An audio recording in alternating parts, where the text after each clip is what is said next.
I've got a huge amount of respect and admiration for the domestic players, the best cricketers around Australia, and I guess to be voted by them is a huge honour, something that I don't really take lightly, and something that when my career does come to an end one day, I know I'm going to look back on it really fondly, because it's just such a huge honour to be thought of that way from all the girls.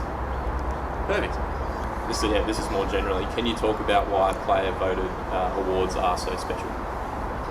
Player-voted awards are really special because it really highlights the respect that players have for one another, and I know that that's something that the girls really value. Perfect. Question 3. What do you credit your success to on the cricket field over the past 12 months? I think over the last 12 months I've learnt to let go a lot. I've stopped comparing myself to other players. There's going to be things that I don't do as well, and things that perhaps I might do a little bit better than others, and I've sort of stopped comparing myself to those around me, and I feel a lot more comfortable in my own skin, and to be honest, I've just sort of gone back to basics, and I'm really enjoying the game and really enjoying playing the game with those around me. I've been really fortunate enough to be surrounded by some really amazing people, and just having a hell of a lot of fun, to be honest. Awesome. Are there any particular individual or team performances that stick out in your memory over the past 12 months? I think probably the last WBBL sticks out from a Melbourne Stars perspective. Coming from right down the bottom of the ladder and then finishing up top. Although I wish we could take the last game away, I think it was a tremendous effort, and I know that Trent Woodhill said at the time to try not to be too disappointed. It's not the end of something, it's the start of something, and I feel like the likes of Kristen Beams and David Hemp in the past have started to build a really strong list, and it's really exciting to take that forward with Meg and Trent, and it was just amazing to see where the Melbourne Stars came from and where we were able to get to, and hopefully we can continue building on that. Awesome. We're on a roll now. So just touching on the WBBL again, how was that experience of living and playing out of the hub? It was certainly something different. I probably never thought that I would experience something like that in my lifetime. I'm not sure anyone could have predicted the pandemic.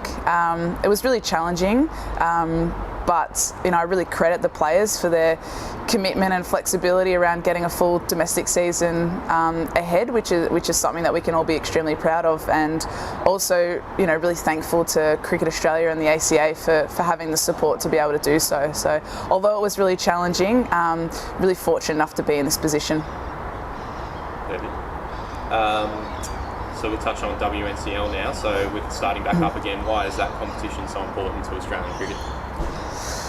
The WNCL is really important to Australian cricket because it creates a platform which is world class, so it allows players to really test themselves against the best in Australia firstly, and also to be able to push their names forward for higher honours as well. So we're really fortunate enough with the calibre of players we have in Australia, and when you're performing well in competitions like the WNCL, you know that you're on the right path, and you know that you can be a part of a successful team if given the opportunity to go one step further.